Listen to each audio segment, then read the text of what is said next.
창세기 25장. 아브라함은 다시 아내를 맞아들였습니다.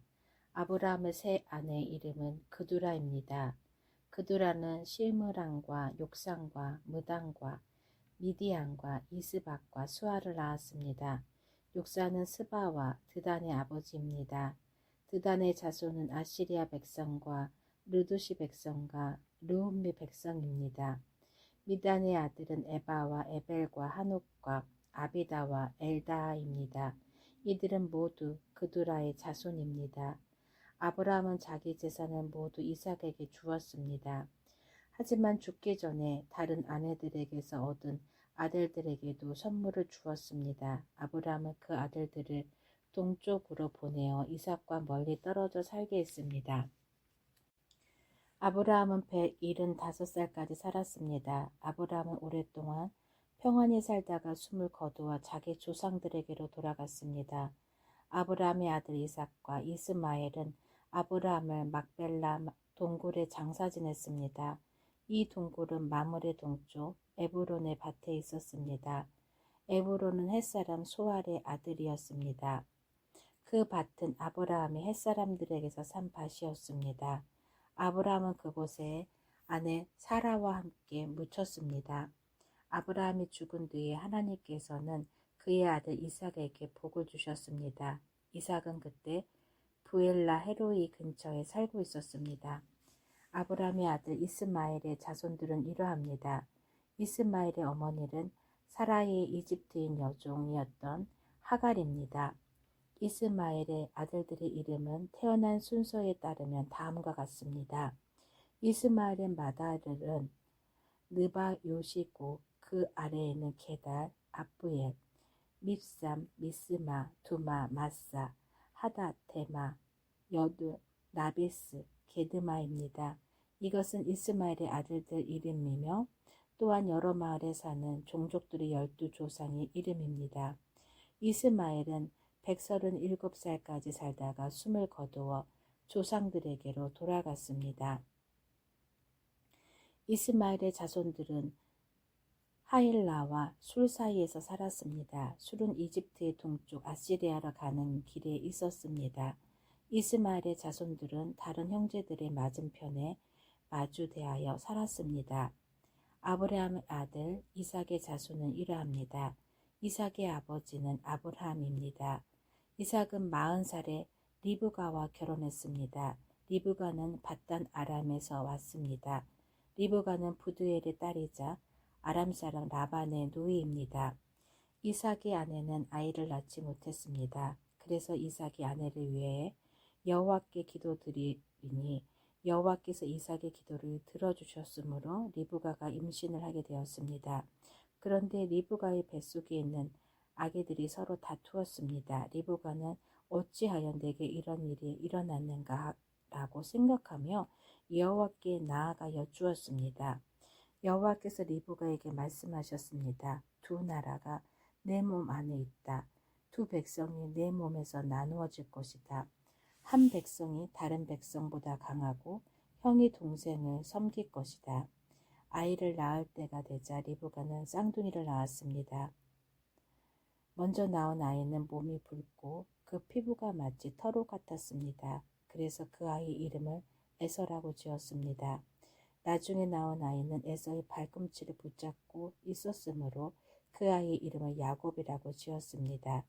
리브가가 아이를 낳았을 때에 이삭의 나이는 60살이었습니다.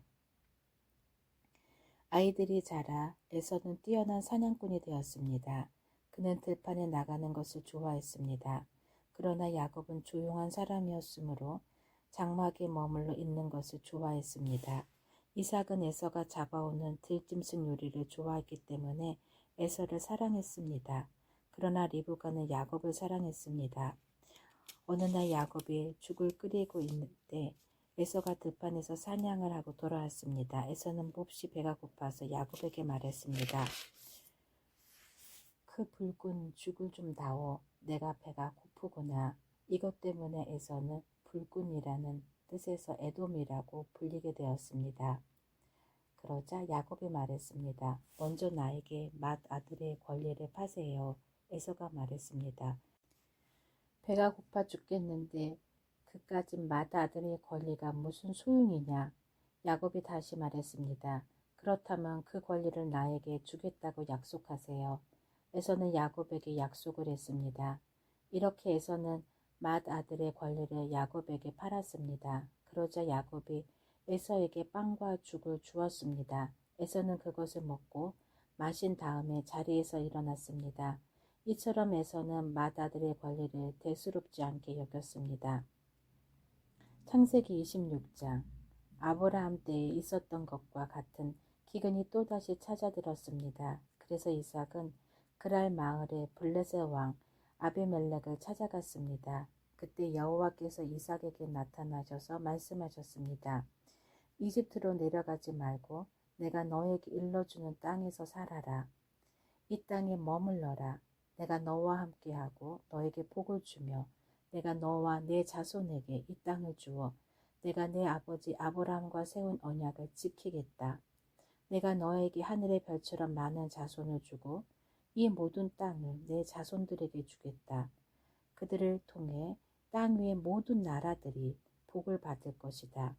그것은 내 아버지 아브라함이 내 말에 순종하고 내 명령과 가르침과 계명과 규율에 복종했기 때문이다. 그래서 이삭은 그랄에 머물렀습니다. 이삭의 아내 리브가는 매우 아름다웠습니다. 그곳 사람들이 이삭에게 그의 아내가 누구냐고 물어보면 이삭은 저 여자는 내 누이요라고 대답했습니다. 이삭은 리브가를 자기 아내라고 말하기가 두려웠습니다. 사람들이 리브가를 빼앗기 위해 자기를 죽일지 모른다고 생각했기 때문입니다. 이삭은 그랄에서 오랫동안 살았습니다. 어느 날 블레셋 왕 아비멜렉이 창밖을 내다보니 이삭이 자기 아내 리브가를 껴안고 있는 모습을 보았습니다. 아비멜렉이 이삭을 불러서 말했습니다. 이 여자는 내 아내인데 왜 우리에게는 노이라고 했느냐? 이삭이 아비멜렉에게 말했습니다. 저 여자 때문에 제가 죽임을 당할지도 모른다고 생각했기 때문입니다. 아비멜렉이 말했습니다. 어찌하여 우리에게 그런 일을 했느냐? 자칫하면 우리들 가운데 누군가가 내 아내와 잠자리를 함께하여 우리가 큰 죄를 지을 뻔했다. 아비멜렉이 모든 백성에게 주의를 주었습니다. 이 사람이나 그의 아내를 건드리는 사람은 반드시 죽을 것이다. 이삭이 그 땅에 씨를 뿌려 그 해에 100배의 많은 곡식을 거두어 들였습니다. 여호와께서 이삭에게 큰 복을 주시니 이삭은 부자가 되었고 점점 더 큰 부자가 되었습니다. 이삭에게 양떼와 소떼가 많고 또 많은 종들을 거느리자 블레셋 사람들이 이삭을 질투했습니다. 블레셋 사람들은 이삭의 아버지 아브라함의 종들이 판 우물들을 흙으로 덮어버렸습니다. 그 우물들은 아브라함이 살아있을 때에 판 것이었습니다. 아비멜렉이 이삭에게 말했습니다. 우리나라를 떠나라. 너는 우리보다 훨씬 더 강해졌다. 그래서 이삭은 그곳을 떠났습니다. 이삭은 그랄 골짜기에 장막을 치고 그곳에서 살았습니다. 이삭은 자기 아버지 아브라함이 팠던 우물들을 다시 팠습니다. 아브라함이 죽은 뒤에 블레셋 사람들이 그 우물들을 막아버렸기 때문입니다. 이삭은 우물들을 다시 판 다음에 그 우물들의 이름을 아버지가 불렀던 대로 불렀습니다. 이삭의 종들이 골짜기의 땅을 파서 샘물이 솟아오르는 곳을 찾았습니다. 그런데 그랄에서 양을 치고 있던 사람들과 이삭의 종들 사이에 다툼이 일어났습니다. 그랄의 목자들이 말했습니다. 이 우물은 우리의 것이다. 그래서 이삭은 그 우물의 이름을 에색이라고 지었습니다. 이삭의 종들은 또 다른 우물을 팠습니다. 그러나 또 사람들이 와서 그 우물을 두고 서로 다투었습니다. 그래서 이삭은 그 우물의 이름을 신나라고 불렀습니다. 이삭이 그곳에서 이사해서 또다시 우물을 팠습니다. 이번에는 시비를 거는 사람이 아무도 없었습니다. 그래서 이삭은 그 우물의 이름을 르호봇이라고 짓고 이제 여호와께서 넓은 곳을 주셨으니 우리는 이 땅에서 성공할 것이라고 말했습니다. 이삭은 그곳에서 브에셀바로 갔습니다. 여호와께서 그날 밤에 이삭에게 나타나셔서 말씀하셨습니다. 나는 내 아버지 아브라함의 하나님이다. 너는 두려워하지 마라. 내가 내 종 아브라함을 위해서 너와 함께 있겠고 너에게 복을 주며 많은 자손을 줄 것이다. 그래서 이삭은 그곳에 제단을 쌓고 여호와께 예배를 드렸습니다. 이삭은 그곳에 장막을 치고 그의 종들은 우물을 팠습니다. 아비멜렉의 그랄에서 이삭을 만나기 위해 왔습니다. 아비멜렉은 그에 비해서 아우삭과 비골을 데리고 왔습니다. 이삭이 그들에게 물었습니다. 무슨 일로 왔습니까? 당신들은 나를 미워하여 쫓아내지 않았습니까? 그들이 대답했습니다. 우리가 여호와께서 당신과 함께 하심을 분명히 보았으니 우리 서로 맹세하고 언약을 맺읍시다. 우리는 당신을 해치지 않고 당신에게 잘해 주었으며 당신이 평안히 돌아갈 수 있게 해 주었소. 그러니 당신도 우리를 해치지 마시오. 당신은 여호와께 복을 받은 사람이오. 그래서 이삭은 음식을 준비하여 그들과 함께 먹고 마셨습니다. 이튿날 아침에 그들은 일찍이 일어나 서로 언약을 맺었습니다. 언약을 맺은 다음 이삭이 그들을 보내니 그들이 평화롭게 떠났습니다. 그날 이삭의 종들이 이삭에게 와서 자기들이 판 우물에 대해 이야기했습니다. 저 우물에서 물이 나왔습니다. 그래서 이삭은 그 우물의 이름을 세바라고 지었습니다. 사람들은 지금까지도 그 성을 부엘세바라고 부릅니다. 에서는 40살이 되어서 한 여자 2사람을 아내로 맞아들였습니다. 한 여자는 부에리의 딸 유딧이었고 다른 여자는 엘론의 딸 바스맛이었습니다. 이 2 여자는 이삭과 리브가에게 큰 근심거리가 되었습니다. 창세기 27장.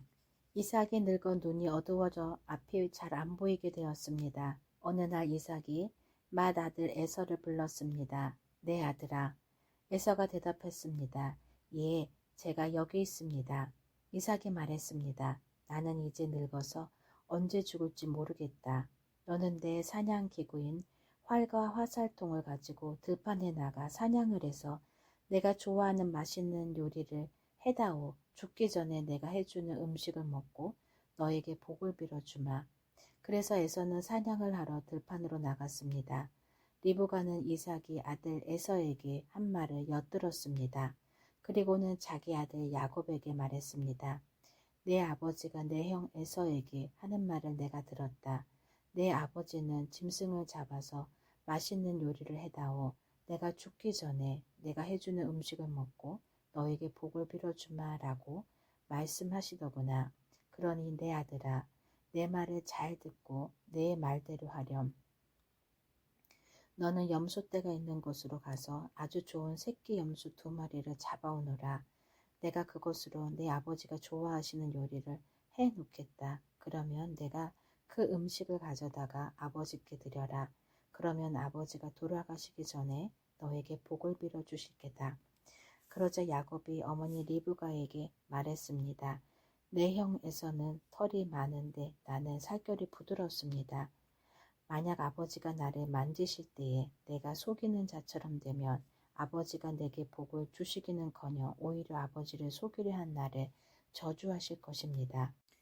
그러자 리브가가 야곱에게 말했습니다. 만약 내 아버지가 너에게 저주를 하신다면 그 저주는 내가 받으마. 그저 내가 시키는 대로만 하여라. 가서 염소 2마리를 끌고 오너라. 야곱은 밖으로 나가 염소 2마리를 붙잡아 자기 어머니에게 끌고 갔습니다. 리브가는 그것을 가지고 이삭이 좋아하는 맛있는 요리를 만들었습니다. 그리고 나서 리브가는 자기가 간직해 두었던 큰아들 에서의 가장 좋은 옷을 가지고 와서 작은 아들 야곱에게 입혀주었습니다. 그리고 새끼 염소의 가죽을 가지고 와서 야곱의 손과 목에 둘러주었습니다. 그런 다음에 리브가는 야곱의 손에 자기가 만든 맛있는 요리와 빵을 들려주었습니다. 야곱이 아버지에게 들어가서 아버지 하고 불렀습니다. 아버지가 말했습니다. 그래, 내 아들아, 너는 누구냐? 야곱이 말했습니다. 저는 아버지의 맏아들 에서입니다. 아버지께서 말씀하신 대로 맛있는 요리를 해왔습니다. 자, 이제 일어나셔서 제가 사냥한 짐승으로 만든 요리를 잡수시고 저에게 복을 빌어 주십시오. 하지만 이삭은 자기 아들에게 물었습니다. 어떻게 그렇게 빨리 사냥거리를 찾을 수 있었느냐? 야곱이 대답했습니다. 아버지 하나님이신 여호와께서 사냥거리를 빨리 찾을 수 있게 도와주셨습니다. 이삭이 야곱에게 말했습니다. 내 아들아, 이리 가까이 오너라. 한번 만져봐야겠다. 만져보면 내가 정말로 내 아들 에서인지 알 수 있을 것이다. 야곱이 자기 아버지 이삭에게 가까이 가니 이삭이 야곱을 만져보고 말했습니다. 내 목소리는 야곱의 목소리 같은데 손은 에서의 손처럼 털이 많구나. 이삭은 야곱의 손이 에서의 손처럼 털이 많으므로 그가 야곱인 줄 깨닫지 못했습니다. 그래서 야곱에게 복을 빌어 주었습니다. 이삭이 물었습니다. 내가 정말 내 아들 에서냐? 야곱이 대답했습니다. 예, 그렇습니다. 이삭이 말했습니다. 음식을 가져오너라. 내가 그것을 먹고 너에게 복을 빌어주마. 야곱이 음식을 주자 이삭이 그것을 먹었습니다. 야곱이 포도주를 주자 그것도 마셨습니다. 그런 다음에 이삭이 야곱에게 말했습니다. 내 아들아, 가까이 와서 나에게 입을 맞추어라. 야곱이 아버지에게 가까이 가서 입을 맞추었습니다. 이삭이 야곱의 옷 냄새를 맡고 야곱에게 복을 빌어 주었습니다. 내 아들의 냄새는 여호와께서 복을 주신 들판의 냄새로다. 하나님께서 너에게 충분한 비와 좋은 땅을 주시고 넉넉한 곡식과 포도주를 주실 것이다. 나라들이 너를 섬기고 백성들은 너에게 절할 것이다. 너는 내 형제들을 다스리고 내 어머니의 아들들이 너에게 엎드려 절할 것이다. 너를 저주하는 사람은 저주를 받고 너에게 복을 주는 사람은 복을 받을 것이다. 이삭이 야곱에게 복을 빌어 준 후에 야곱이 아버지 이삭에게서 나오자마자 에서가 사냥을 마치고 돌아왔습니다. 에서도 맛있는 요리를 만들어 그것을 들고 아버지에게 들어가 말했습니다. 아버지, 일어나셔서 이 아들이 사냥한 것으로 요리한 음식을 드시고 저에게 복을 빌어 주십시오. 이삭이 물었습니다. 너는 누구냐? 에서가 말했습니다. 저는 아버지의 맏아들 에서입니다. 그 말을 듣고 이삭은 놀라 몸을 떨며 말했습니다. 그렇다면 내가 오기 전에 나에게 사냥한 짐승을 요리해서 가져다 준 사람은 누구란 말이냐? 나는 그것을 먹고 그에게 복을 빌어 주었다. 이제는 그 사람이 복을 받을 것이다. 에서는 아버지의 말을 듣고 크게 소리를 지르며 울부짖었습니다. 에서가 자기 아버지에게 말했습니다. 저에게 복을 빌어 주십시오. 아버지, 저에게도 복을 빌어 주십시오. 그러나 이삭이 말했습니다. 내 동생이 와서 나를 속였구나. 내 동생이 너의 복을 빼앗아갔다. 에서가 말했습니다. 야곱이란 이름은 정말 그에게 딱 맞는 이름입니다. 야곱은 이번까지 나를 2번이나 속였습니다. 야곱은 저희 맏아들 권리를 빼앗았고 이번에는 저희 복까지 빼앗아갔습니다. 에서가 또 물었습니다. 저를 위해 남겨두신 복은 없습니까? 이삭이 대답했습니다. 나는 이미 야곱에게 너를 다스릴 권리를 주었다. 그리고 야곱의 형제들은 모두 그의 종이 될 것이다. 나는 야곱에게 곡식과 포도주도 넉넉하게 주었다. 내 아들아, 너에게 줄 것은 아무것도 없구나. 에서가 또 자기 아버지에게 말했습니다. 아버지, 아버지께서 빌어주실 복이 하나밖에 없습니까? 아버지, 저에게도 복을 주십시오. 이 말을 하고 에서는 소리 높여 울었습니다. 이삭이 에서에게 말했습니다. 내가 살 곳은 기름진 땅과는 거리가 멀고 하늘에서 내리는 이슬도 없는 곳이다. 너는 칼을 의지해 살 것이고 내 동생이 종이 될 것이다. 하지만 애쓰고 애쓰면 동생에게서 자유로워질 수 있을 것이다. 에서는 아버지 이삭의 축복을 빼앗아간 야곱을 미워했습니다. 에서는 속으로 이렇게 다짐을 했습니다. 이제 아버지는 곧 돌아가실 것이다. 아버지를 장사 지낸 뒤 야곱을 죽여버리고 말겠다. 에서가 야곱을 죽이려 한다는 말이 리브가에게 들렸습니다. 그래서 리브가는 사람을 보내 야곱을 불러서 말했습니다. 내 형 에서가 너를 죽여 그 마음을 달래려 한다. 그러니 내 아들아, 내 말을 잘 들어라. 지금 당장 하란에 사시는 내 오빠 라반에게로 가거라. 내 형의 화가 풀릴 때까지 당분간 외삼촌과 함께 있거라. 내 형의 화가 풀리고 내가 한 일을 내 형이 잊어버리면 그때에 내가 너를 부르러 사람을 보내마. 내가 두 사람을 같은 날 한꺼번에 잃어버릴 수는 없다. 그런 다음에 리브가가 이삭에게 말했습니다. 나는 헷 여자들이 싫습니다. 만약 야곱이 여기 있는 헷 여자들 가운데서 아내를 맞이한다면 내 평생에 무슨 낙이 있겠습니까? 아멘.